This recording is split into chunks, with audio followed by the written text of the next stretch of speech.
한미 정상은 이번 정상회담 결과를 워싱턴 선언으로 발표했습니다.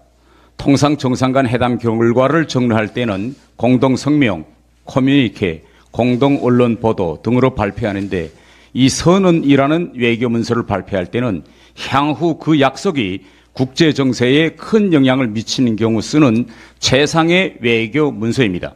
세계 인권 선언, 카이로 선언, 그리고 한국의 독립을 약속한 포츠담 선언 등입니다. 이번에 윤석열 대통령은 한미 상호방위 조약 70년을 맞으며 선언이라는 최상의 외교 약속을 만들어냈습니다. 외교 전문가의 입장에서 보면 한미는 이번 워싱턴 선언을 통해 안보 문제에서 각각 매우 중요한 약속을 서로 교환한 것으로 보여집니다. 미국은 북한의 핵으로 한국을 선제 공격하는 경우 미국이 핵으로 보복하는 핵 운용 계획을 한국과 공유하겠다고 약속했고, 우리는 미국의 이 약속을 믿고 자체 핵무장을 하지 않겠다고 약속했습니다. 일각에서는 핵우산이란 말을 들어본 지 수십 년 되어 오는데 핵우산 제공 계획 공유, 이것이 뭐 그리 대단한 것이냐라고 주장하고 있지만 미국이 구체적으로 어떻게 핵무기를 사용하는지 우리는 알지 못했고, 미국은 세계 어느 특정 국가와도 자기의 핵 운영 계획을 절대 공유하지 않고 있습니다.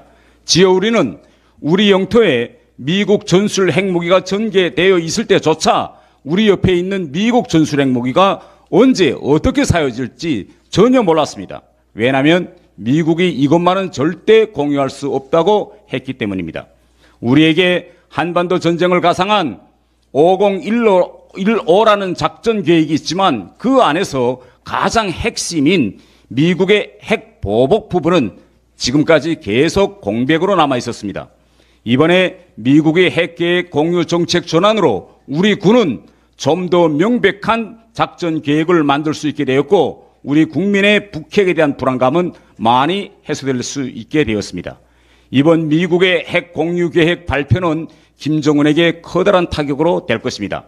김정은은 미국 타격 가능한 핵을 개발하고 또 그것을 가지고 전략 핵무기로 한미동맹을 흔들어 종당에는 주한미군을 철수시키고 핵무기를 이용해 적화 통일해보려고 했는데, 김정은이 핵을 더욱 고도화하면 할수록 한미동맹은 흔들린 것이 아니라 오히려 핵 계획을 공유할 정도로 더욱 강화되어 김정은의 핵 개발 계획이 부질없는 짓이라는 것이 점점 더 명백해지고 있습니다.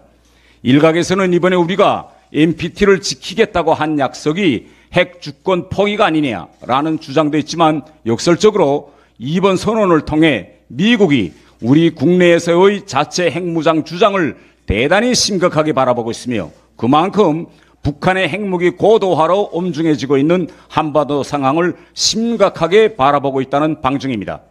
이번에 윤석열 대통령이 이루어낸 워싱턴 선언을 통해 70년 전 미국의 상호 방위 약속이라는 걸 통해 주한미군 주둔을 요청했던 우리의 국격이 이제는 미국과 함께 안보 문제에서 서로 안보 공약을 주고받는 평등하고 동등한 관계로 승격되었고, 국제정세 체스판에서 한국이라는 말을 언제 어디에 어떻게 쓰는가에 따라 우크라이나 전쟁과 같은 세계 정세의 행방이 크게 바뀔 수 있을 정도로 우리의 국격과 힘이 커졌다는 방증으로 됩니다. 이상입니다.